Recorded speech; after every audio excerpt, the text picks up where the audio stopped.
لا إله إلا الله وحده لا شريك له وأشهد أن محمدا عبده ورسوله اللهم صل وسلم وبارك على محمد وعلى آله وأصحابه أجمعين أما بعد رب اشرح لي صدري ويسر لي أمري واحلل عقدة من لساني يفقهوا قولي اللهم يسير ولا تؤسر رب تمم بالخير برحمتك يا أرحم الراحمين.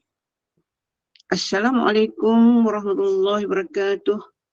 Salam ukhwah, salam mahabbah, salam sejahtera kepada yang berbahagia Al-Fadil Ustaz Elin Aminin Muhammad Saleh yang telah pun berada di Google Meet Gema Nur Iman pada pagi ini untuk sama-sama kita membaca surah Yasin, terusnya doa dan syarah dari kitab Hikam Jawi pada hari yang penuh bermakna ini.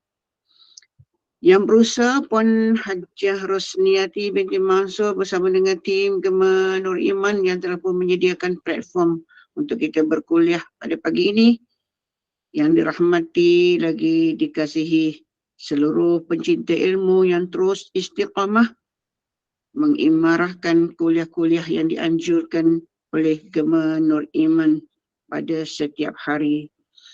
Alhamdulillah, segala puji dan syukur dirahmat kepada Allah dengan limpah kurnianya kita dapat berada di taman ilmu pada permulaan hari yang indah ini. Kita terus panjatkan doa kita, moga Allah luaskan rezeki kita seluas-luas lautan yang telah Engkau ciptakan dan jauhkan kita dari musibah dan amalan kita diterima oleh Allah Subhanahu wa ta'ala. Selawat dan salam ke atas junjungan Nabi Muhammad sallallahu alaihi wasallam, para sahabat, ahli keluarga baginda serta orang-orang yang mengikuti jejak langkah baginda sehingga hari kiamat. Bagi memohon keberkatan pada perjumpaan kita pada pagi yang penuh barakah ini, marilah sama-sama kita membaca Ummul Kitab yang akan dipimpin oleh yang berbahagia Al-Fadil Ustaz Elin Aminin bin Muhammad Saleh. Bisiril Fatihah.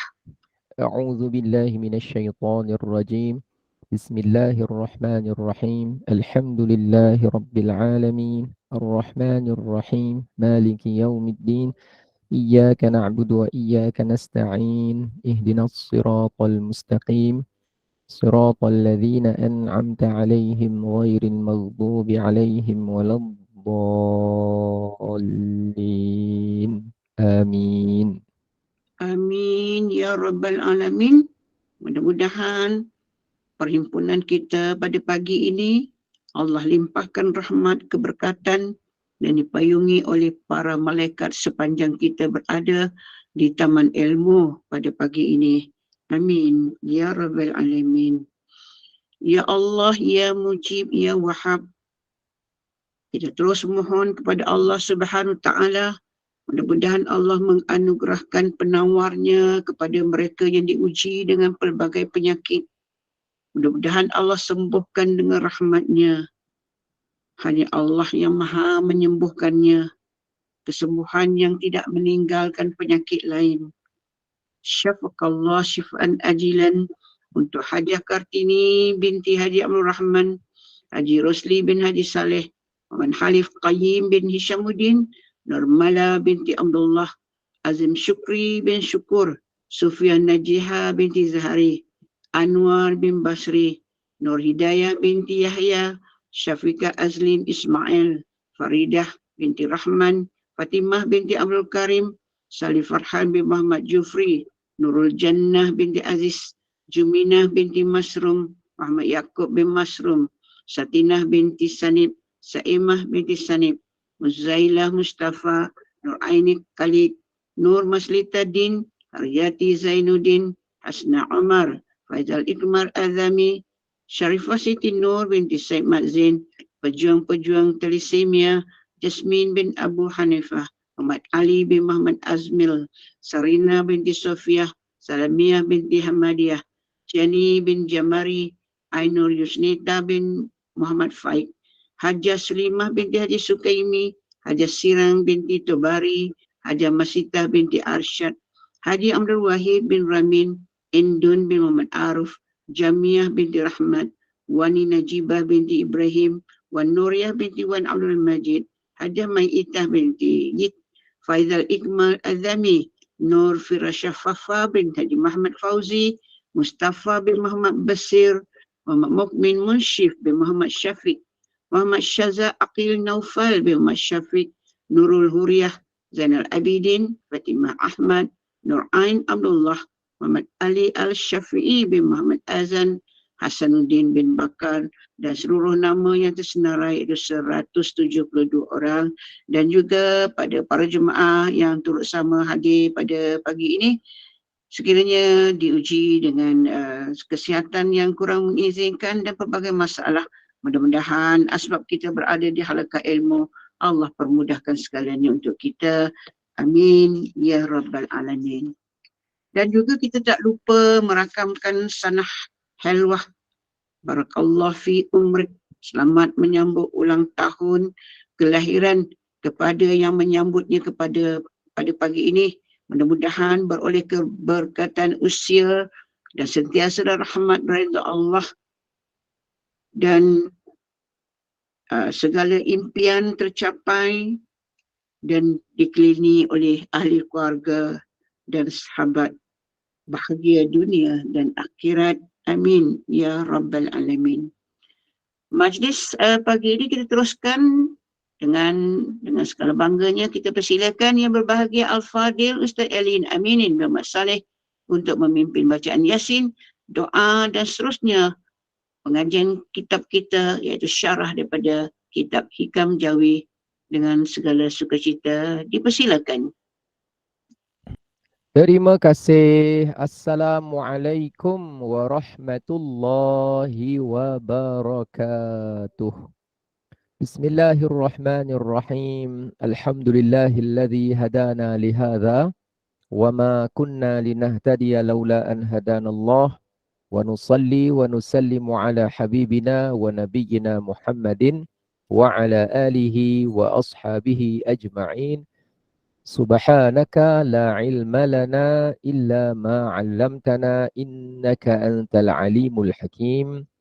Wala haula wala quwwata illa billahil aliyyil azim. Alhamdulillah, segala puji bagi Allah, puji-pujian bagi Allah. Apa ala kulli hal, apapun keadaan kita, kita memuji kepada Allah Subhanahu wa taala. Allah beri kita sihat, dia beri peluang lagi kepada kita untuk baca Al-Quran pada pagi ini. Allah perkenankan, berikan taufik kepada kita untuk kita beramal soleh, memulakan hari dengan yang baik. Allah jumpakan kita dengan kawan-kawan yang mempunyai niat dan hasrat yang sama. Ada sebahagian daripada kita dia tak banyak kawan. Ada sebahagian daripada kita dia tak ramai kawan. Ada sebahagian daripada kita dia memang tak sempat berkawan. Kerana komitmen anak, kerana jaga mak yang sakit, kerana dia jaga suami yang tak berapa sihat, kerana dia sendiri juga ada kekangan yang tertentu. Tapi oleh kerana dia ni hati dia membuak-buak, hatinya mempunyai hasrat yang besar untuk buat sesuatu, untuk memperbaiki diri dengan cara sesuatu, maka Allah jumpakan dia platform yang namanya Gema Nur Iman. Ada sebahagian kita ni kalau tak ada platform Gema Nur Iman, bukan Gema Nur Iman ni satu-satunya, bukan. Tapi dengan kat sini dia dapat kenal kawan dia dari Terengganu, dia kenal kawan dia dari Sabah, dia dapat dengar suara dari Kelantan, dia dapat dengar suara dari Johor, yang mana sebelum ni mungkin dia tak ada berapa ramai kawan dari negeri-negeri yang lain. Hatta dari Brunei pun ada. Hatta dari Singapura pun ada. Jadi sesuatu itu kan kita tak pernah sangka. Dalam tempoh yang lalu kita tak pernah terfikir sampai ke peringkat itu. Jadi daripada sini kita tahu maha kuasanya Allah, maha sucinya Allah. Bila seseorang itu Allah berkehendak dipersaudarakan dengan seseorang, melalui cara dan platform yang kita tak pernah terfikir pun dia akan terjalin.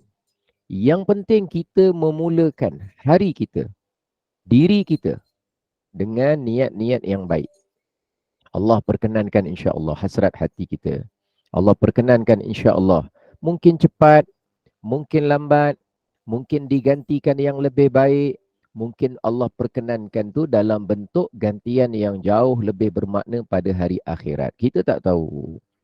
Jadi kerja kita apa? Kerja kita menjalankan tugas sebagai seorang hamba, kerja hamba. Jadi hari ni kita nak buat kerja hamba ni.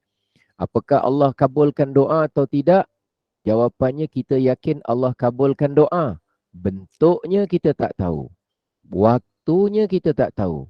Macam mana keadaannya kita tak tahu. Semua kita tak tahu. Yang kita yakin ialah Allah kabulkan doa kita. Dan insya-Allah pada pagi ni, seperti mana macam biasa, kita disertai oleh nanti hampir kita disertai bersama hampir lebih kurang 300 orang pada subuh yang berbahagia ini dengan tujuan untuk kita bacakan surah Yasin dan juga kita berdoa, kita bertawassul dengan bacaan surah pada subuh pagi seperti ini dengan majlis ilmu. Mudah-mudahan orang-orang yang kita niatkan dalam hati kita untuk mendoakan mereka, mudah-mudahan mereka diberikan afiat dan sihat. Tadi semua sekali saya nampak ada 173 ke 172. Saya juga di samping itu niat juga dalam hati saya. Ada beberapa kenalan saya, kawan saya, orang yang saya kenali. Antaranya Encik Taufik bin Zainal, antaranya Puan Salwani Adlim yang sekarang menghadapi ujian dalam bentuk kesakitan lah, penyakit yang kita boleh sebutkan sebagai agak berat. Saya juga setiap kali berdoa dan membaca Yasin bersama Gema Nur Iman ni, saya niatkan mereka juga mudah-mudahan diberikan sihat oleh Allah Subhanahu Wa Taala. Satu kita kena ingat, doa senjata orang beriman. Betul kita memerlukan ekonomi. Betul kita memerlukan senjata. Betul kita memerlukan doktor. Betul kita memerlukan obat. Betul kita memerlukan keuangan. Betul, yang tu semua betul. Tapi tak disebut pula duit senjata orang mukmin. Ataupun disebut peralatan senjata senapang adalah senjata orang mukmin. Tak disebut. Bom senjata orang mukmin. Ataupun disebut badan yang berketul-ketul adalah senjata orang mukmin. Betul, kita perlukan badan, perlukan jasad, perlukan senapang, perlukan bom, perlukan apa sahaja jika sampai kepada keperluannya. Perlukan obat dan sebagainya, makanan dan lain-lain. Tapi ada perkara yang jangan kita remehkan, kesampingkan. Doa senjata orang mukmin. Jadi kita doakan mereka, mudah-mudahan insya-Allah doa kita dikabulkan oleh Allah Subhanahu Wa Taala insya-Allah. Amin Allahumma amin. Yakin dulu. Kadang ada sebahagian orang dia anggap remeh doa. Sebenarnya remeh atau tak remeh itu bergantung kepada apa yang orang itu faham tentang doa dan apa yang dia fikirkan tentang doa. Kalau seseorang itu menganggap doa itu sebagai remeh, jadi sebenarnya yang remeh itu bukan doa. Yang remehnya otak dia yang memikirkan tentang doa itu. Ada orang meremehkan doa, kata dia, alah setakat doa, apa yang kita boleh buat? Ataupun dia kata, alah kita ni tak ada buat apa-apa, setakat doa sahaja. Jangan sampai kita cakap seperti itu. Jangan sampai kita sebut yang seperti itu. Harusnya kita ialah belajar lebih banyak lagi apa yang dimaksudkan dengan doa, peranan doa, adab doa, dan kebanyakan kita tengok dalam Al-Quran penyelamatan yang dibuat oleh Allah Subhanahu Wa Taala, yang diperlihatkan oleh Allah kepada para nabi dan para rasul itu adalah setelah mereka berdoa. Nanti sekejap lagi masa kita nak masuk dalam bab Al-Hikam ni, serahkan pengabulan doa ni, nanti saya paparkan sikit daripada mushaf Al-Quran. Saya nak cerita bahawa senjata doa ni senjata orang beriman. Dan Allah tunjukkan dalam banyak tempat dalam Al-Quran ceritanya doa. Nabi Ibrahim masa tinggalkan anak dan isterinya di Mekah, tidak ada air. Hidup perlukan air tak? Perlukan air. Tidak ada air di situ. Hidup perlukan makanan tak? Perlu. Tidak ada makanan dekat situ. Hidup perlukan kawan tak? Perlu. Tidak ada kawan di Mekah ketika itu. Hidup perlukan yang namanya penempatan rumah tak? Perlu. Tidak ada sebiji rumah. Orang pun tak ada di situ. Orang tak ada, tumbuhan tak ada. Bi ghairi zar'in. Bi ghairi dhi zar'in. Tempat yang langsung tak ada apa-apa. Tapi Allah nak tunjukkan kepada kita, doa itu senjata orang beriman. Ketika Nabi Ibrahim berdoa, kemakbulan doa Nabi Ibrahim tu sampai ke hari ini kita dapat. Banyak di tanah suci buah-buahan, diberikan aman, diberikan banyak limpahan nikmat. Padahal asalnya tempatnya tidak memiliki apa-apa. Tidak memiliki apa-apa. Termasuk telaga Zam-Zam yang ketika itu masih belum ada lagi. Jadi sama-sama kita berdoa pada pagi ini bukan sekadar nak memenuhkan rutin apa ya nak buat. Kita tak tahulah, kita selit je lah 5 minit waktu berdoa. Kita berdoa bukan sebab nak selit waktu tak tahu nak buat apa. Kita buat berdoa bukan sekadar untuk memenuhkan aktiviti saja, tetapi kita berdoa menyatakan kehambaan diri kita kepada Allah Subhanahu wa taala. Dan mudah-mudahan insya-Allah siapa yang mendoakan saudara-saudaranya, kawan-kawannya pada pagi ini, keluarganya, tanpa keluarganya, kawannya, sahabatnya mengetahui, maka mudah-mudahan insya-Allah Allah utuskan malaikat yang akan mendoakan orang yang mendoakan. Walaka bimithlin, maka malaikat akan mengatakan, dan bagi engkau juga seperti mana yang engkau doakan. Jadi ikhlaskan hatilah lillahi ta'ala. Jadi saya sebenarnya suka apa ada yang namanya majlis kita berdoa bersama-sama. Sebab dulu Nabi Musa dengan Nabi Harun berdoa bersama. Walaupun dalam Quran disebut qad ujibat da'watukuma, telah dikabulkan doa kamu berdua. Dalam tafsir dinyatakan bahawa walaupun ayatnya Allah nyatakan telah dikabulkan, telah dimustajabkan doa kamu berdua, namun ahli tafsir mengatakan pada ketika itu yang berdoa adalah Nabi Musa, yang mengaminkan adalah Nabi Harun alaihissalam. Walaupun Nabi Harun mengaminkan, Nabi Musa berdoa, tetapi Allah ketika mengkabulkan doanya mereka berdua, Allah mengatakan telah dikabulkan doa kamu berdua. Jadi yang mengaminkan juga masuk dalam kategori yang berdoa. Jadi kita hari ini berdoa, sebahagian daripada kita mengaminkan. Apakah dia sekadar amin saja? Tidak juga. Hakikatnya dia juga berdoa. Tapi dia kena pastikan hatinya tidak lalai, tidak leka ketika berdoa, fokus, minta sungguh-sungguh dari lubuk hati yang paling dalam, yang paling ikhlas, dan kemudian kita serahkan kemakbulan doa itu kepada Allah. Jom, sekarang kita bacakan surah Yasin. Mudah-mudahan Allah taufikkan kepada hati kita untuk ikhlas lillahi ta'ala. Astaghfirullahalazim. الذي لا إله إلا هو الحي القيوم وأتوب إليه أستغفر الله العظيم الذي لا إله إلا هو الحي القيوم وأتوب إليه أستغفر الله العظيم الذي لا إله إلا هو الحي القيوم وأتوب إليه أعوذ بالله من الشيطان الرجيم بسم الله الرحمن الرحيم ياسين والقرآن الحكيم إنك لمن المرسلين على صراط مستقيم تنزيل العزيز الرحيم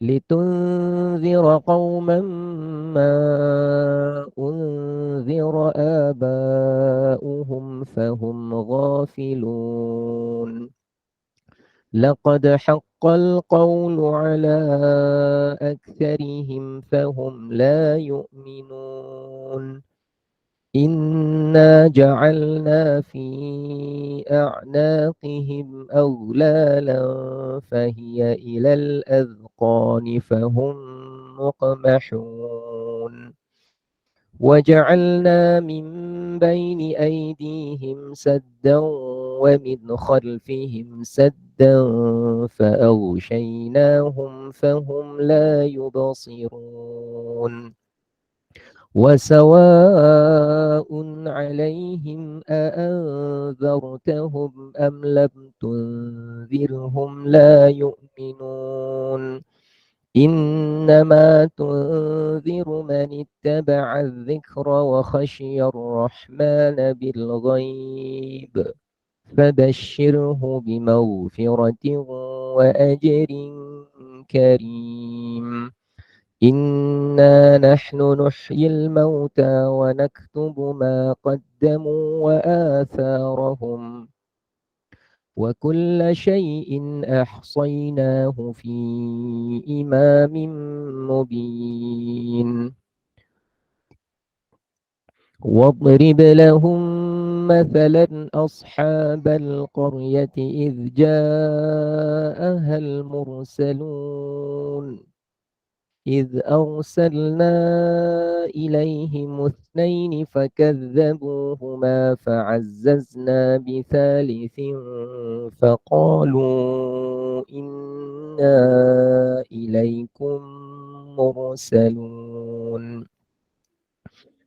قالوا ما أنتم إلا بشر مثلنا وما أنزل الرحمن من شيء إن أنتم إلا تكذبون قالوا ربنا يعلم إنا إليكم لمرسلون وما علينا إلا البلاغ المبين قالوا إنا تطيرنا بكم لئن لم تنتهوا لنرجمنكم وليمسنكم منا عذاب أليم قالوا طائركم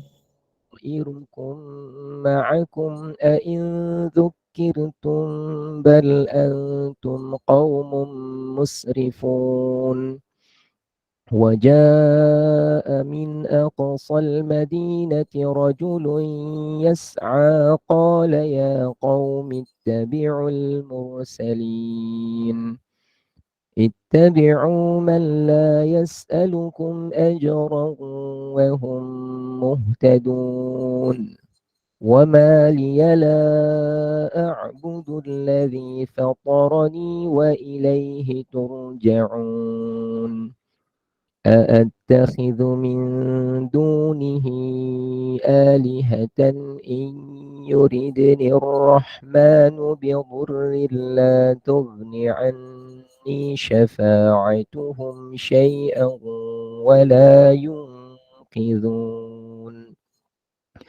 إني إذا لفي ضلال مبين إني آمنت بربكم فاسمعون قيل ادخل الجنة قال يا ليت قومي يعلمون بما غفر لي ربي وجعلني من المكرمين وما أنزلنا على قومه من بعده من جند من السماء وما كنا منزلين إن كانت إلا صيحة واحدة فإذا هم خامدون يا حسرة على العباد ما يأتيهم من رسول إلا كانوا به يستهزئون ألم يروا كم أهلكنا قبلهم من القرون أنهم إليهم لا يرجعون وإن كل لما جميع لدينا محضرون وآية لهم الأرض الميتة أحييناها وأخرجنا منها حبا فمنه يأكلون وجعلنا فيها جنات من نخيل وأعناب وفجرنا فيها من العيون ليأكلوا من ثمره وما عملته أيديهم أفلا يشكرون سبحان الذي خلق الأزواج كلها مما تنبت الأرض ومن أنفسهم ومما لا يعلمون وآية لهم الليل نسلخ منه النهار فإذا هم مظلمون والشمس تجري لمستقر لها ذلك تقدير العزيز العليم والقمر قدرناه منازل حتى عاد كالعرجون القديم لا الشمس ينبغي لها أن تدرك القمر ولا الليل سابق النهار وكل في فلك يسبحون وآية لهم أنا حملنا ذريتهم في الفلك المشحون وخلقنا لهم من مثله ما يركبون وإن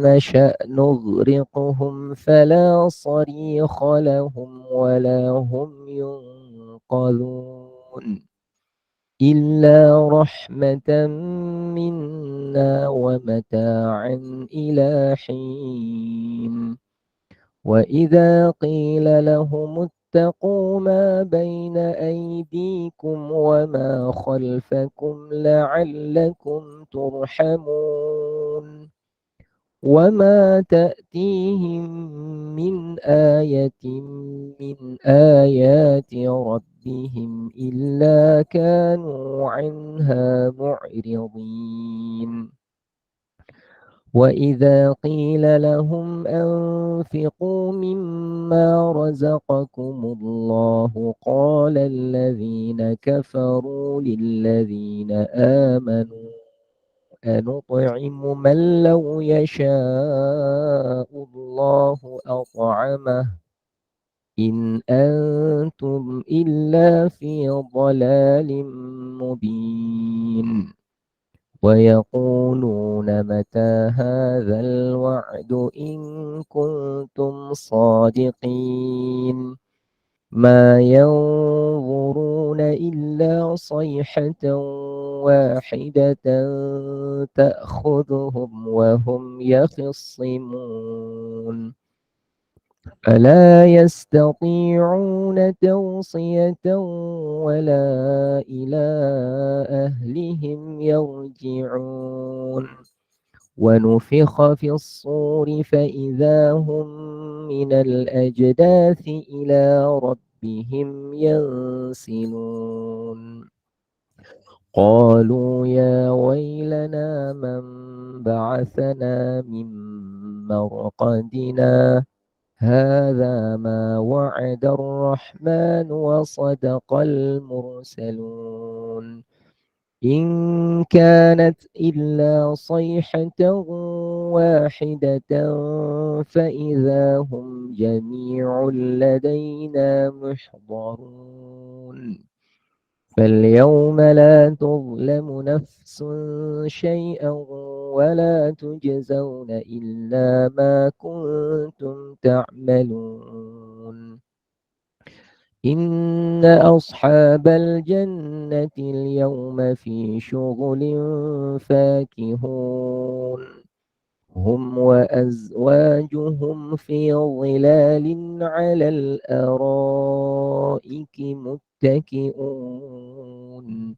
لهم فيها فاكهة ولهم ما يدعون سلام قولا من رب رحيم وامتازوا اليوم أيها المجرمون ألم أعهد إليكم يا بني آدم ألا تعبدوا الشيطان إنه لكم عدو مبين وأن اعبدوني هذا صراط مستقيم ولقد أضل منكم جبلا كثيرا أفلم تكونوا تعقلون هذه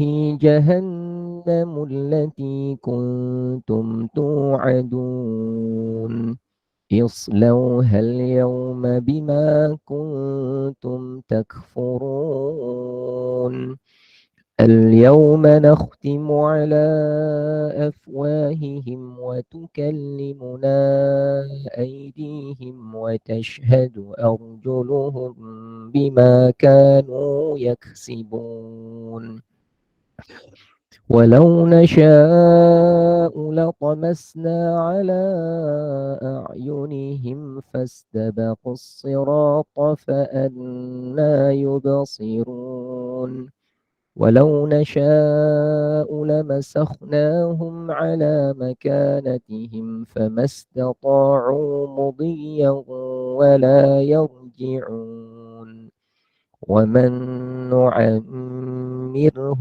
ننكسه في الخلق أفلا يعقلون وما علمناه الشعر وما ينبغي له إن هو إلا ذكر وقرآن مبين لينذر من كان حيا ويحق القول على الكافرين أولم يروا أنا خلقنا لهم مما عملت أيدينا أنعاما فهم لها مالكون وذللناها لهم فمنها ركوبهم ومنها يأكلون ولهم فيها منافع ومشارب أفلا يشكرون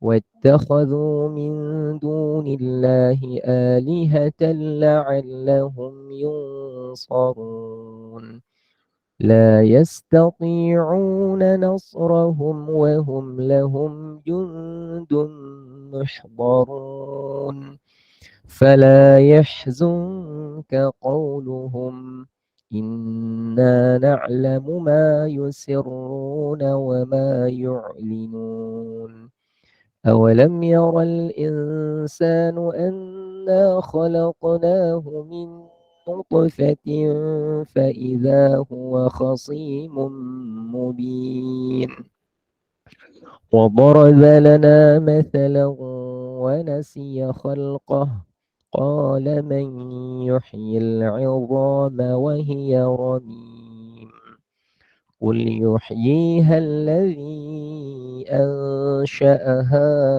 أول مرة وهو بكل خلق عليم الذي جعل لكم من الشجر الأخضر نارا فإذا أنتم منه توقدون أوليس الذي خلق السماوات والأرض بقادر على أن يخلق مثلهم بلى وهو الخلاق العليم إنما أمره إذا أراد شيئا أن يقول له كن فيكون فسبحان الذي بيده ملكوت كل شيء وإليه ترجعون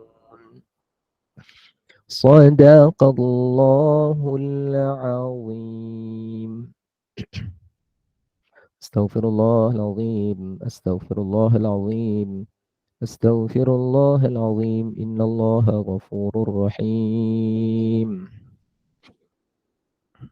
أستغفر الله العظيم بسم الله الرحمن الرحيم الحمد لله رب العالمين حمدا يوافي نعمه ويكافئ مزيده يا ربنا لك الحمد كما ينبغي لجلال وجهك وعظيم سلطانك اللهم صل على سيدنا محمد صلاة كاملة وسلم سلاما تاما على سيدنا محمد الذي تنحل به العقد وتنفرج به الكرب وتقضى به الحوائج وتنال به الرغائب وحسن الخواتيم ويستسقى الغمام بوجهه الكريم وعلى آله وصحبه في كل لمحة ونفس بعدد كل معلوم لك اللهم اشف مرضانا اللهم اشف مرضانا اللهم اشف مرضانا بسم الله الشافي بسم الله الكافي بسم الله المعافي بسم الله الذي لا يضر مع اسمه شيء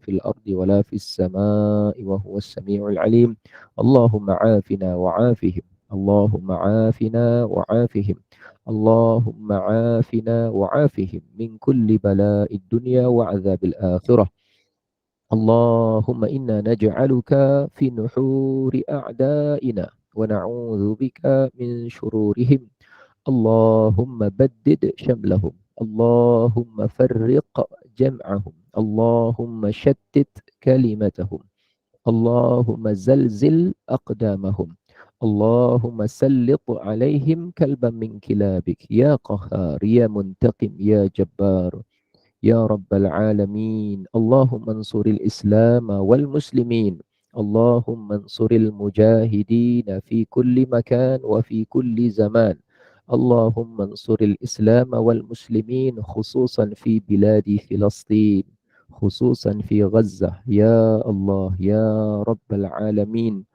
ربنا ظلمنا أنفسنا وإن لم تغفر لنا وترحمنا لنكونن من الخاسرين ربنا آتنا في الدنيا حسنة وفي الآخرة حسنة وقنا عذاب النار وصلى الله على سيدنا محمد وعلى آله وصحبه وسلم والحمد لله رب العالمين تقبل الله منكم Barakallahu fiikum, alhamdulillah.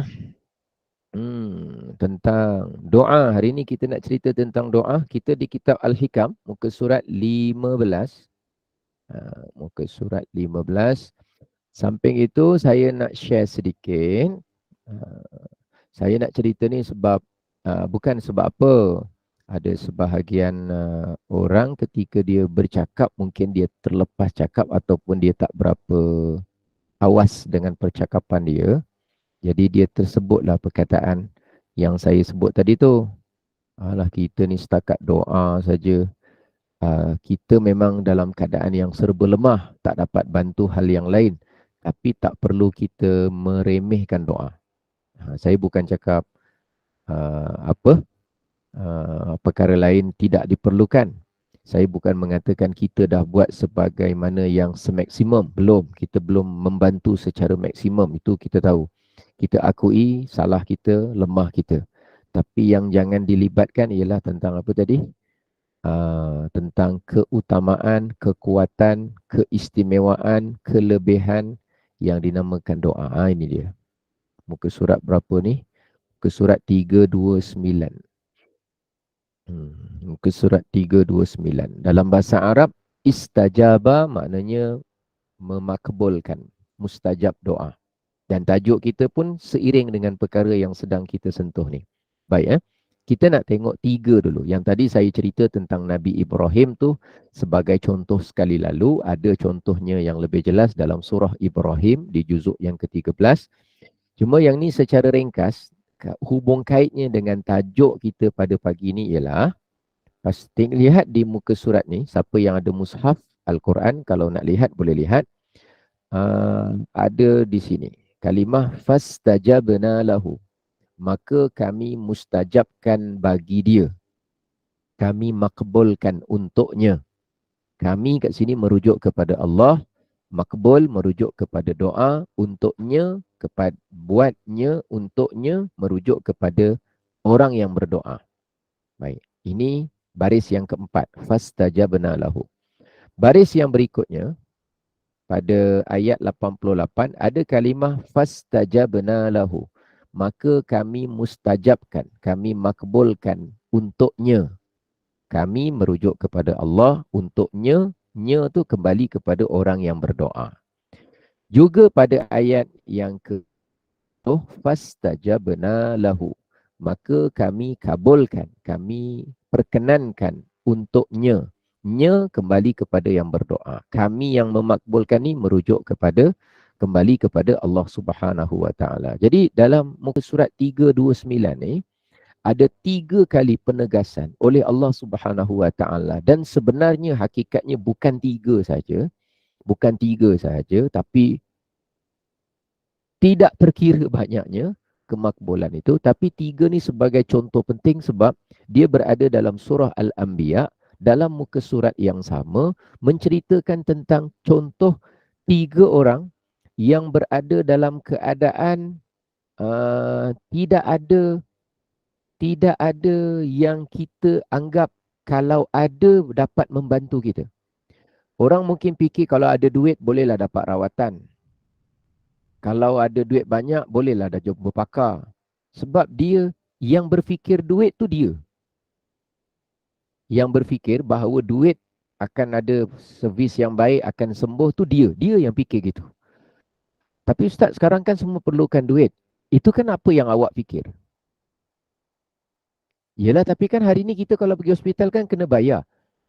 Kena pergi hospital, kena bayar, memang betul. Tapi untuk sembuh memerlukan duit, kan itu apa yang awak fikir? Kalau difikirkan siapa yang berkuasa memberikan kita sakit, dia juga adalah yang berkuasa untuk menjadikan kita sehat tanpa apa-apa syarat. Cuma dia menjadikan untuk kita asbab kepada sehat, iaitu obat, rawatan. Tapi Allah Ta'ala juga mengajarkan kepada kita, tanpa asbab tersebut ialah, hakikatnya Allah menjadikan sesuatu tanpa asbab juga Allah berkuasa. Tinggal kita nak percaya atau tidak. Buktinya, sebab kepada seseorang dapat anak itu berkahwin atau berzina. Sebab yang baik berkahwin, bersetubuh. Sebab yang buruk, yang jahat namanya berzina. Tapi Allah boleh jadikan orang yang tidak melalui dua-dua asbab ini, seperti Sayyidatina Maryam, tanpa berzina kerana dia adalah wanita mulia ahli syurga, tanpa berkahwin walaupun dia itu adalah orang yang sangat mulia, tapi boleh juga yang namanya mengandung. Allah nak tunjukkan kepada kita bahawa kita kena faham tentang hakikat dan juga asbab. Kedua-duanya kita kena ambil. Ambil asbab, tapi kena meyakini tentang hakikat.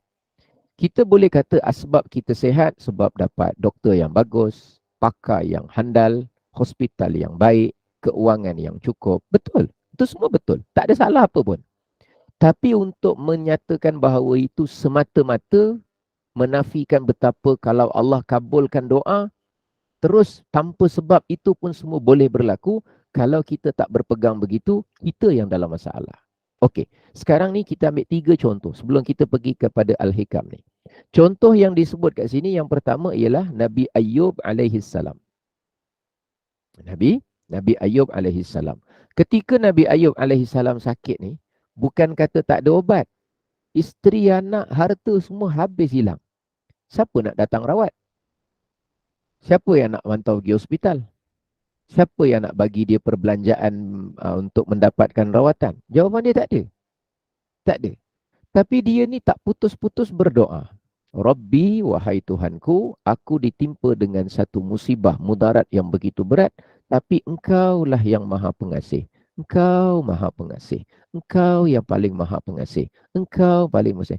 Dengan doa, walaupun saya dah sebut lagi sekali, saya tak nafikan obat penting, pakar penting, hospital penting, tambang penting. Semua tu saya tak nafikan, semua penting. Tapi jangan sampai kalau satu orang dia meremehkan doa, rasanya macam jauh sangat daripada jiwa kehambaan kepada Allah. Ada banyak benda yang dia tak tahu tentang doa. Sangat jahil walaupun dia sebut perkataan doa. Ini Nabi Ayub, Allah contohkan, fastajabna lahu, dan kami yang memakbulkan doa untuknya, dan kami hilangkan penyakitnya, kami kembalikan semula ahli keluarganya, dan bilangan yang seumpamanya bersama mereka, itu semata-mata rahmat daripada kami. Wa zikra, itu sebenarnya peringatan kepada hamba-hamba kami. Orang-orang yang menghambakan diri. Ini peringatan ni untuk kita ni. Kalau kita tak ambil peringatan, kita akan jadi rugi. Jadi kita sekarang apa? Tapi kalau gitu Ustaz, tak payah pergi hospital lah. Saya tak sebut tak payah pergi hospital. Tentang tersebut apa sebab-sebab yang memungkinkan, yang membolehkan, yang menjadi jalan kepada kita kembali sihat, buat seperti mana biasa. Tapi ingat, kebergantungan kita ditinggikan, ditingkatkan kepada Allah melalui urusan doa tadi. Okey, kedua, kita nak pergi kepada Al-Ikam ni. Siapa dia? Wazannun, yang masuk dalam ikan. Nabi Yunus alaihi salam. Nabi Yunus ketika dia masuk dalam perut ikan, masa tu tak ada telefon. Ketika itu tak ada yang ceritanya telefon 999 minta supaya ambulans datang selamatkan masuk dalam perut. Tak ada. Tak ada cerita oksigen, tong oksigen, tak ada cerita baju selam, tak ada cerita baju renang, semua tak ada. Tapi doa semata-mata. Apa doa dia? La ilaha illa anta subhanaka inni kuntu minal zalimin. Itu doa dia. Doa saja. Kebergantungan dia kepada Allah. Kenapa tak ada pakai life jacket? Kenapa tak ada pakai sampan? Kenapa tak pakai kapal selam? Kenapa tak ambil pisau cocok-cocok ikan tu daripada dalam perut? Kenapa? Bukan sebab kenapa. Sebabnya nak terangkan kepada kita, doa itu senjata orang mukmin. Dan dia berkaitan dengan apa yang kita yakini tentang doa. Apa yang kita fahami tentang doa. Fastajabna lahu, dan kamilah yang memakbulkan doanya. Wa najjainahu minal gham, dan kamilah yang menyelamatkan dia daripada keadaan kesempitan, kedukecitaan, kesusahannya itu. Wa kadzalika, dan macam itulah, dan begitulah kami menyelamatkan orang-orang yang beriman. Bukan menyelamatkan dia je. Begitulah kami akan menyelamatkan orang-orang yang beriman. Begitulah, begitu. Bila disebut begitu, bukan maknanya semua orang mesti masuk dalam perut ikan, bukan. Orang yang terdesak, orang yang memang betul-betul kebergantungannya penuh kepada Allah, begitulah nanti kami akan menyelamatkan orang-orang yang beriman. Begitu. Jadi kalau disebut begitulah, demikianlah, seperti itulah, wa kadzalika, dan seperti yang macam itulah, maka saya pun sebut macam itulah kita kena ikut supaya kita betul-betul mengimani hal urusan berdoa kepada Allah. Tapi bukan maknanya kita tak buat apa-apa, bukan. Tentang kita buat apa-apa, langkah, usaha, ikhtiar, itu adalah buat. Dan itu bab lain cerita dia. Sekarang bab jangan meremehkan, merendahkan doa. Ni bab yang ni. Satu-satu dulu. Yang ni cerita tentang keutamaan, keyakinan kita. Saya nak kita sama-sama, termasuk saya, yakin kepada Allah ketika mana kita berdoa kepada Allah. Jadi dia sebut doa kami kabulkan. Dia tak sebut Nabi Yunus ketika itu mencocok-cocok perut. Dia bukan merujuk kepada cocok, walaupun boleh buat. Nabi Yunus ketika itu tendang-tendang perut ikan tu sampai ikan tu muntah. Boleh saja dia buat perkara tersebut. Tapi ceritanya sekarang bukan untuk fokuskan pada tendang perut, pada apa, bukan. nak fokusnya kepada urusan seorang hamba Allah yang sangat dicintai oleh Allah, yakni para nabi dan para rasul, dan bagaimana doa menjadi asbab yang tertinggi kemakbulan Allah terhadap orang yang berdoa. Itu nak fokuskan kat situ. Baik. Kemudian yang ketiga. Yang ketiga siapa? Nabi Zakaria. Nabi Zakaria ni di zaman beliau, di zaman baginda Nabi Zakaria, isterinya secara perubatan memang tidak boleh mengandung. Memang mandul, memang tidak ada kebolehan untuk beranak. Memang tak ada. Memang tak ada. Terbukti. Dia pun beritahu dalam surah yang lain, wa mara'ati aqir, dan isteri aku adalah orang yang memang sudah confirm tak boleh mengandung. Tapi Nabi Zakaria ni, dia tak pernah ada rasa putus asa untuk berdoa kepada Allah sebab dia memerlukan kepada zuriat, bukan sebab takut orang cakap dia tu tak ada anak, tapi kerana memikirkan tentang urusan agama Allah perlu diwarisi dakwahnya untuk generasi berikutnya. La tazarni farda. Ya Allah, tolong jangan tinggalkan aku berseorangan tanpa zuriat. Wa anta khairul warithin. Engkau sebaik-baik yang mewariskan sesuatu. Jadi dia berdoa supaya Allah kan mewariskan, boleh menjadikan ilmu itu diwarisi kepada siapa, kepada siapa, kepada siapa. Allah sebaik-baik yang menentukan. Tapi Nabi Zakaria mohon. Fastajabna lahu. Nabi Zakaria mohon, orang yang dah tua, orang yang dah lemah tulangnya, orang yang sudah confirm secara perubatan memang tak boleh mengandung.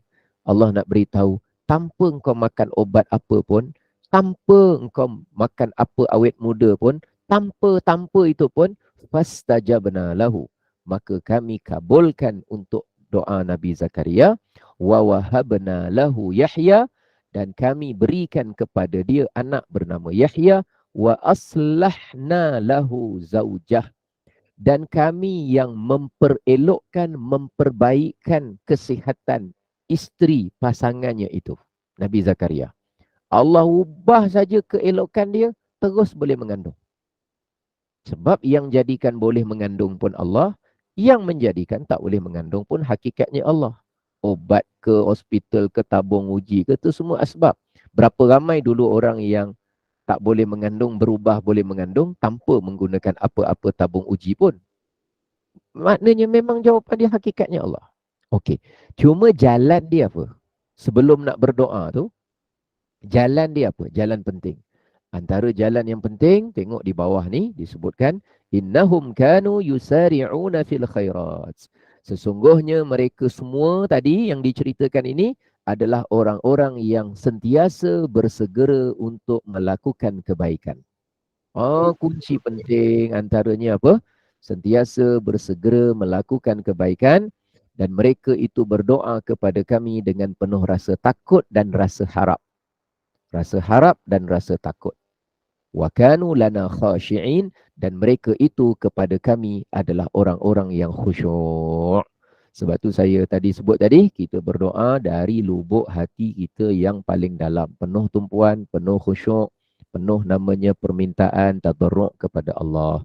Semua tu kita ambil, yang kita sebutkan sebelum ini sebenarnya diambil dari ayat-ayat Al-Quranul Karim. Jadi, itulah ceritanya tentang doa. Baik, mudah-mudahan siapa yang pagi ni dia berdoa dengan doa-doa yang baik, semoga Allah mustajabkan, kabulkan, dan Allah perkenankan semua doa-doa kita yang baik-baik insya-Allah. Pergi kepada muka surat 15. Baik, apa kata pengarang? Kita tengok perenggan dari atas tu. Dan adalah diperkenankan. Dan adalah diperkenankan doa itu, iaitu terkadang diberi dengan ain. Ain tu maknanya benda, objek. Diberi dengan benda, sesuatu yang dipinta. Kita minta basikal, dapat basikal. Kita minta burger, dapat burger. Kita doa, ya Allah, minta-minta dapat beasiswa, dapat beasiswa anak kita. Ain yang kita minta tu dapat sebagaimana apa kita minta. Kadang-kadang macam tu. Dan terkadang diberikan gantinya yang terlebih baik daripadanya. Mustajab juga. Cuma kita tak perasan. Rupanya Allah berikan yang lebih apa? yang lebih baik. Sama ada kita perasan ataupun mungkin kita tak perasan. Rupa-rupanya dah diberikan dah. Dah mustajab dah. Allah dah berikan yang lebih baik dah sebenarnya. Baik. Seperti, apa contoh yang lebih baik? Contohnya seperti menolakkan bala dan beroleh nikmat tertentu. Mustajab juga. Dan terkadang diakhirkan, dilambatkan, ditangguhkan dalam akhirat. Nanti ke akhirat. Allah dah mustajab dah. Cuma ditangguhkan pemberiannya nanti di akhirat. Seperti yang semana telah tersebut, telah tertulis, telah diriwayatkan dalam sebuah hadis riwayat Imam Muslim bahawa tiada jua seorang hamba yang berdoa kepada Allah dengan sesuatu doa yang mana dia tidak melakukan kederhakaan di dalam doanya, melainkan dikurniakan oleh Allah kepada dia dengan salah satu dari 3 perkara. 3 perkara tu dengan catatan tadilah, iaitu ada kalanya disegerakan baginya doanya. Apa yang dia minta, yang tu dapat. Ada kalanya ditaruhkan, diletakkan, diperuntukkan, disimpankan, disediakan baginya nanti di alam akhirat. Mungkin juga. Tapi mustajab tak? Mustajab lah namanya. Kita yang kena faham makna mustajab tu apa. Dan ada kalanya ditolakkan dengan dia, maknanya dengan doa itu ditolakkan daripada balanya sesuai dengan kadar apa yang dia doakan. Mungkin juga. Macam mana cara ukuran kadar dia? Terserah kepada Allah. Mungkin ada orang dia doa supaya mudah-mudahan dapat anak. Tiba-tiba Allah jadikan dalam bentuk yang nama berbeza. Apalah, terelak dari bala ke, terelak dari apa ke, ataupun dapat nikmat lain ke. Tapi mustajab. Diberi gantian atau sesuatu yang lebih baik. Maka kerja kita pula. Maka kerja kita hanya senya diakui bagi kamu akan berkenankan pintamu. Kita kena akui, kita kena sedar, kita kena terima, kita kena yakin, kita kena pegang betapa Allah memperkenankan, memustajabkan permintaan kita. Mustajabkan doa kita. Kerja kita meyakini itu. Macam mana caranya bentuk mustajab? 3 asasnya tadi. Yang mana 3 tu mungkin kita sedari dan mungkin juga kita tidak sedari. Jadi mungkin kita perhatikan, kita ni berdoa kepada Allah. Dah berapa banyak Allah hindarkan kita daripada kemalangan. Dah berapa banyak Allah hindarkan kita daripada kecederaan. Dah berapa banyak Allah hindarkan kita daripada penipuan. Dah berapa banyak Allah hindarkan kita daripada kezaliman. Berapa banyak Allah hindarkan kita. Kita tak perasan. Sebab kita sadar-sadar hari ni kita sehat. Orang lain kena, mungkin rumah dia kena pecah. Kita tak kena. Kita tak tahu yang kita tak kena tu. Mungkin perompak semalam sampai rumah kita dulu. Kemudian entah macam mana gerak hati dia pergi ke rumah orang lain. Kan kita tak tahu kan. Kita tak pernah tahu macam mana. Susunan tadbir dalam alam ini kita tak boleh terfikir. Kalau kita fikir semua pun tak mampu ditampung oleh pemikiran kita. Kerana kita sedar kita tak mampulah kita berhubungan, berurusan dengan Allah sebagai hamba yang hakikatnya memang tidak ada kemampuan. Jadi itu dasarnya kita pegang gitu. Dan jangan memaksa untuk segera makbul. Nampak tu? Disebutkan oleh pengarang. Fil waqtil ladhi yuridu, la fil waqtil ladhi turidu. Kemustajaban doa itu pada waktu yang Allah menghendakinya. Bukan, tiada tu maknanya bukan. Bukan pada waktu yang engkau kehendaki. Kan tajuk dia serahkan kemakbulan doa tu kepada Allah. Yang penting Allah mustajabkan. Yang penting Allah makbulkan. Cuma pada waktu bila? Pada waktu yang Allah menghendaki. Bukan pada waktu yang awak kehendaki. Bukan. Kenapa? Kerana, bawah tu dia tulis tu, khiyar, pilihan yang Allah pilihkan untuk kita bagi hambanya itu, terlebih baik daripada khiyar hamba itu untuk dirinya sendiri. Apa yang Allah pilihkan, tentukan, takdirkan buat kita, itu jauh lebih baik daripada apa yang kita pilih untuk diri kita sendiri. Bukan bermakna Allah wajib beri kepada kita yang terbaik, bukan. Tetapi kita yang wajib bersangka baik kepada Allah dengan prasangka ini. Sekali lagi saya ulang. Bukan bermakna Allah wajib beri yang terbaik untuk kita, tetapi kita yang wajib untuk berprasangka baik kepada Allah seperti prasangka ini. Prasangka ini tu yang mana? Pilihan Allah kepada kita jauh lebih baik daripada pilihan kita untuk diri kita sendiri. Bukan bermakna Allah wajib beri yang terbaik untuk kita, bukan. Kita wajib berprasangka baik bahawa pilihan Allah untuk kita adalah yang terbaik. Jelas tak ceritanya? Kita tidak boleh mengatakan, kita tidak boleh berpegang, kita tidak boleh beriktikad, kita jangan sesekali bersangka bahawa Allah wajib beri yang terbaik kepada kita. Salah. Saya dah tunjuk hari itu pada pertemuan kita lalu, Allah berhak beri apa saja kepada kita. Allah berhak untuk melakukan apa saja pada kita. Hatta Fir'aun, Allah beri kepada dia yang terburuk. Hidup dalam kekufuran, jadi penentang kepada Nabi Musa alaihissalam, mati dengan kekufuran. Ketika dia mati dan disebutkan dalam Al-Quran, adkhilu ala fir'auna asyaddal azab, mereka itu telah ditegaskan dan dikonfirmkan betapa mereka itu adalah ahli neraka. Itu wabi'sal masir, neraka itu adalah seburuk-buruk tempat kembali. Jadi dengan catatan Allah berhak buat apa saja kepada hamba termasuk kita.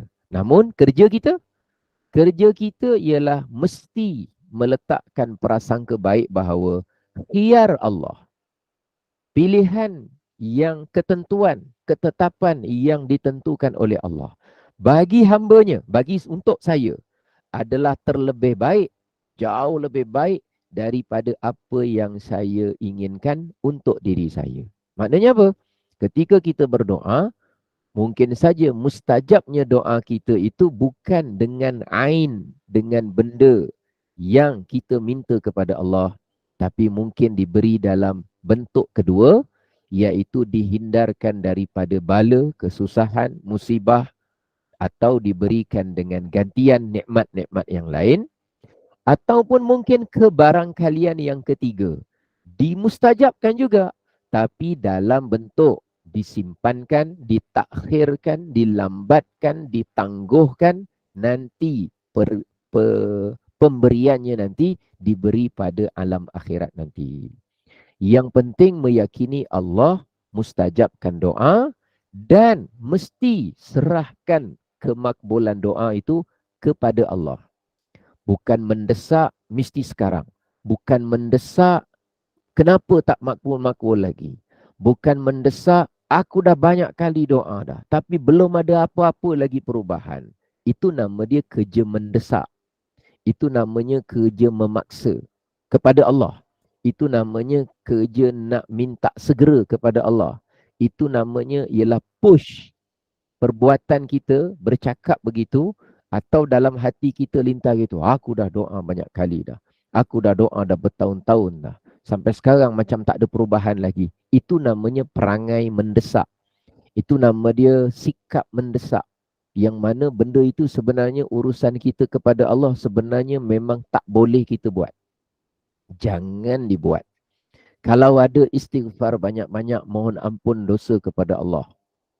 Serahkan kemakbulan tu kepada Allah. Yakini kemustajabannya, serahkan kemakbulannya, meyakini 3 bentuknya, dan meneruskan pengharapan kita kepada Allah. Tugas kita tadi apa? 3 tadi kan? Apa 3 tadi Ustaz? Ya Allah, kan dah sebut dalam surah Al-Anbiya ayat bawah tadi. Innahum kanu yusari'una fil khairat. Sesungguhnya mereka itu adalah orang-orang yang terus-terusan berlomba-lomba bersegera melaksanakan kebaikan. Kerja kita hamba tu.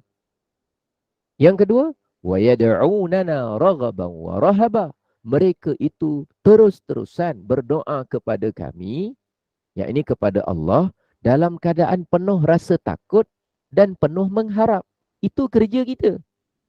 Yang ketiga, wa kanu lana khashi'in, dan mereka itu adalah orang-orang yang khusyuk, tunduk sehabis-habisnya kepada kami.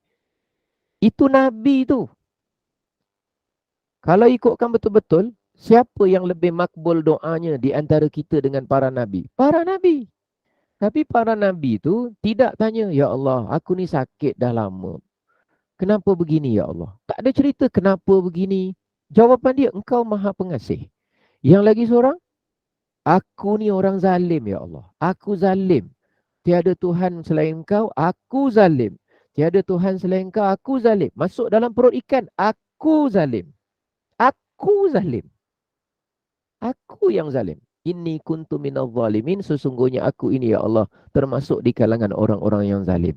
Seorang Nabi cakap begitu. Masalahnya yang tak berapa Nabi ni yang masalahnya. Yang bukan Nabi ni, kita ni. Jadi tengok Tapi Allah kabulkan tak? Allah kabulkan.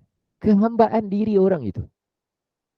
Jadi kenapa, apa hikmah dimasukkan doa para Nabi di dalam Al-Quran? Supaya bukan kita hafal la ilaha illa anta subhanaka inni kuntu minadh zalimin semata-mata. Kan ada orang dia suka ambil doa-doa Nabi dari Al-Quran. Itu sangat bagus. Tapi setelah itu, perkara yang perlu kita dalami ialah latar belakang doa. Apa sebab kemakbulan doa? Macam mana cara kita meyakini tentang doa? Supaya bila kita belajar, oh begini rupanya, oh begitu rupanya, oh rupanya ada 3 kerja urusan hamba. Urusan mustajab serah kepada Allah. Kan tadi 3-3 serahkan kepada Allah kan? Anak isteri lari, harta diambil, keluarga semua hilang. Urusannya ialah terus menghambakan diri kepada Allah. Yang kedua pula, urusannya dah masuk dalam perut ikan. Masuk perut ikan. Masalah yang paling kita, orang kalau dia duduk di bawah runtuhan, dia masih dengar suara orang kat luar, dia masih ada dalam keadaan yang mana dia itu mungkin saja diselamatkan oleh orang.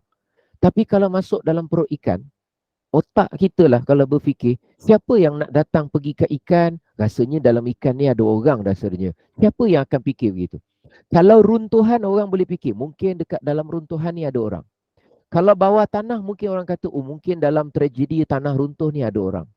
Kalau gempa bumi mungkin orang kata, oh bawah kemah ni mungkin ada orang yang perlu diselamatkan. Kalau kemalangan mungkin orang cakap, dalam bas ni mungkin ada lagi 3 orang yang perlu diselamatkan. Tapi kalau dalam ikan, ada orang tak yang akan fikir, mungkin dalam ikan ni ada orang? Tak ada. Sebab memang dari segi teknikal, dari segi asasnya, memang kira-kira memang tak ada harapan untuk selamat. Masuk dalam perut ikan tu. Yang makan dia tu binatang. Yang mana binatang ni sifatnya makan. Tapi bila Allah nak selamatkan, asbab satu saja. Doa. Nak diterangkan kepada kita, penyerahan kemakbulan mustajab tu, serahkan kepada Allah. Walaupun kita berada di tempat yang logik otak kita memang tak boleh ada harapan selamat.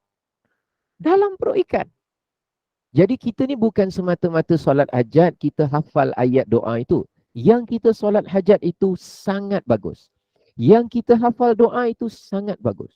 Tapi meyakininya, disertakan dengan adabnya, diserta dengan caranya, disertakan dengan tidak ada sikap mendesak-desak kepada Allah. Disertakan dengan khusyuk hatinya, disertakan dengan usaha berterusan, terus menerus untuk berlomba-lomba dan bersegera dalam kebaikan. Maka fokus kita adalah terus jadi hamba, makin hamba, makin hamba, makin hamba, makin hamba, supaya kita jangan terfikir sesekali, kenapa Allah tak makbulkan doa aku? Bilalah Allah nak makbulkan doa aku? Aku dah banyak kali doa tapi sampai sekarang. Bukan urusan kita. Serahkan mustajab doa itu kepada Allah. Fokus kita adalah kepada kerja kita sebagai hamba Allah. Hari itu saya cerita tentang 4 perkara. Allah berhak buat apa pada kita, saja pada kita. Allah, setiap benda yang berlaku kepada kita, semuanya sudah ditentukan oleh Allah.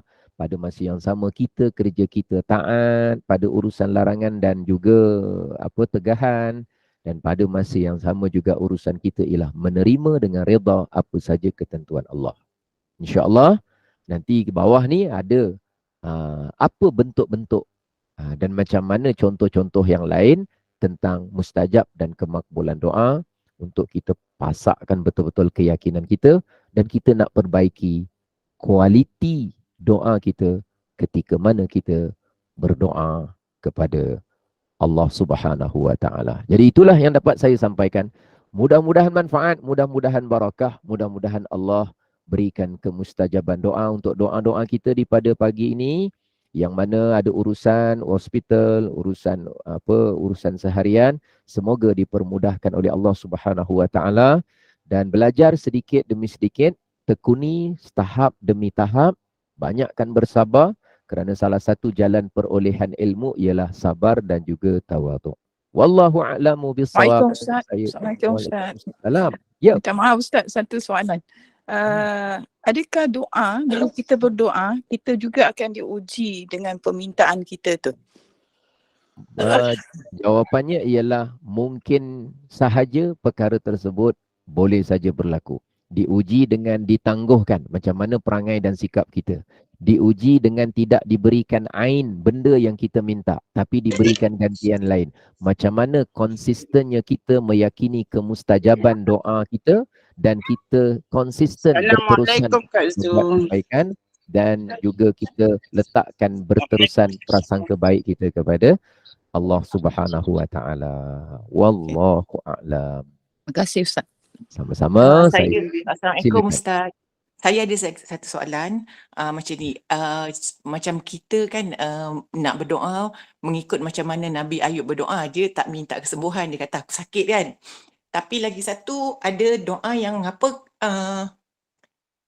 memohon kesembuhan. So dia macam satu kita cuma merayu pada Allah saya sakit. Yang satu lagi kita panggil minta sembuh. Adakah dua tu kalau kita doa pada masa yang sama dia macam contradict each other?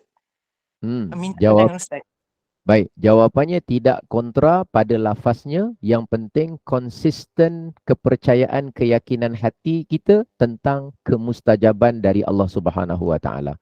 Tapi dari segi zahir makna daripada doa itu kedua-duanya tidak bertentangan dan tidak kontra.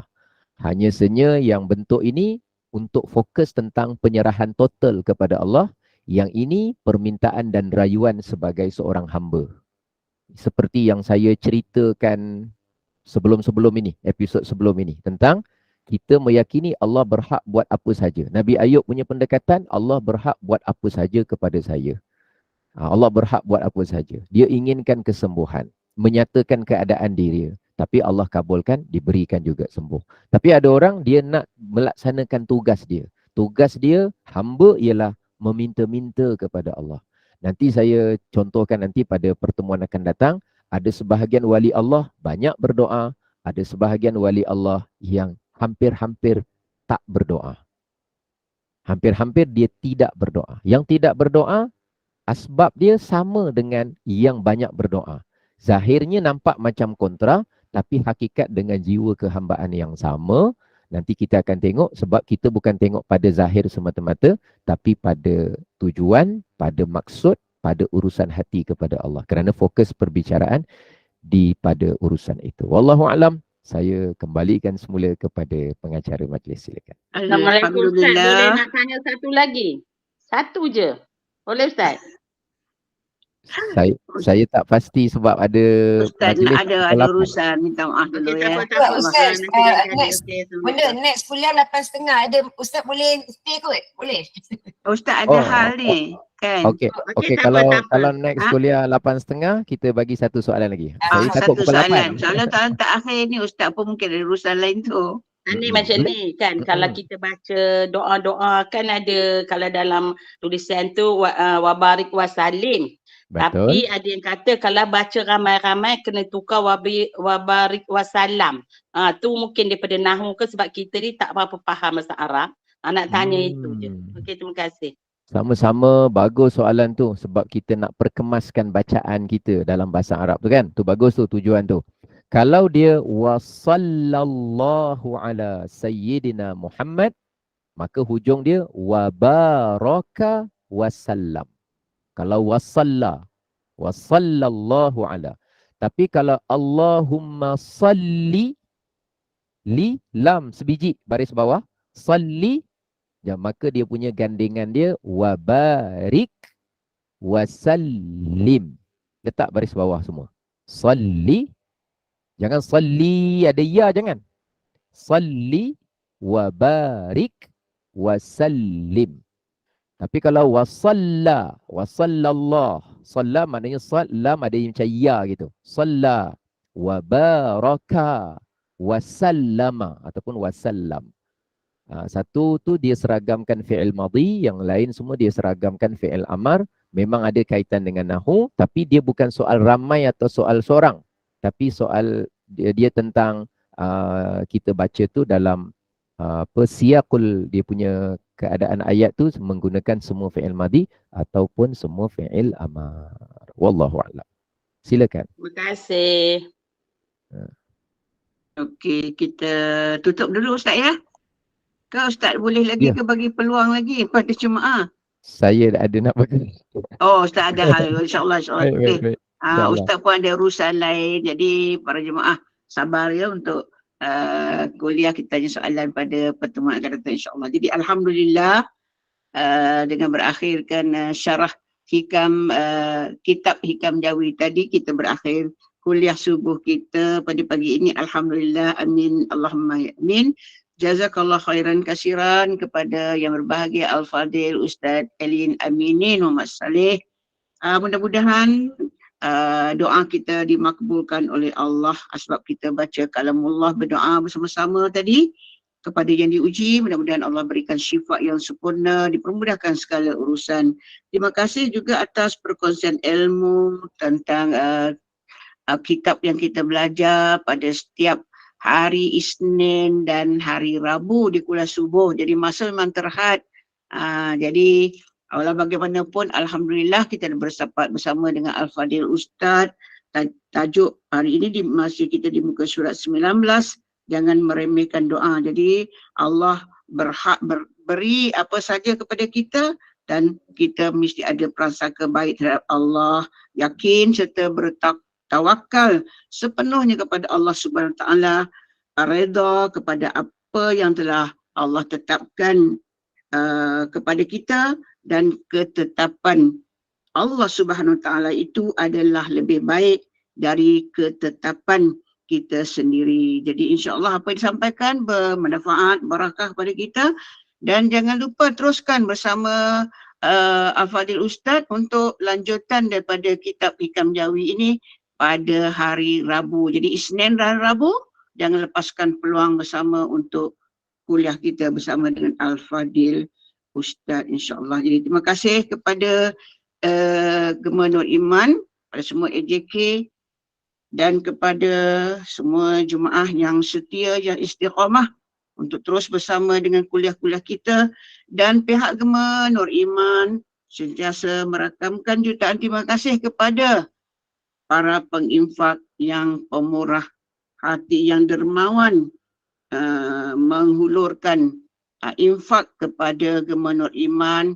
Mudah-mudahan infak para sahabat yang dikasihi sekalian, Allah gandakan rezeki dan dalam rahmat dan redha Allah Subhanahu Wa Taala. Sama-sama kita dapat bersama dengan asatizah di setiap kuliah yang dianjurkan oleh Gemma Nur Iman. Alhamdulillah.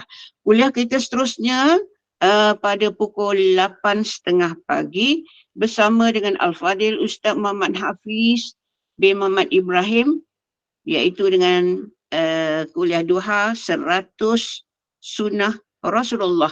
Jadi kepada yang ada kesempatan, teruskan. Kita link tak tutup untuk terus berkuliah pada pagi ini, dan pada yang ada urusan dimanapun berada di bumi Allah ini, mudah-mudahan Allah permudahkan segalanya. Jadi sebagai penutup tirai pada pagi ini, sekali lagi majlis mempersilakan yang berbahagia Al-Fadil Ustaz Elin Aminin Wasaleh untuk memimpin bacaan tasbih kafarah dan menutup kuliah dengan surah Al-As. Dan saya sudahi, wabillahi taufik. Assalamualaikum warahmatullahi wabarakatuh. Silakan Ustaz. Waalaikumsalam warahmatullahi wabarakatuh. Subhanakallahumma wa bihamdika asyhadu an la ilaha illa anta astaghfiruka wa atubu ilaik. Bismillahirrahmanirrahim. Wal 'asr innal insana lafi khusr illa alladhina amanu wa 'amilus salihati wa tawasaw bil haqqi wa tawasaw bis sabr. Sadaqallahul azim. Terima kasih semua. Terima kasih.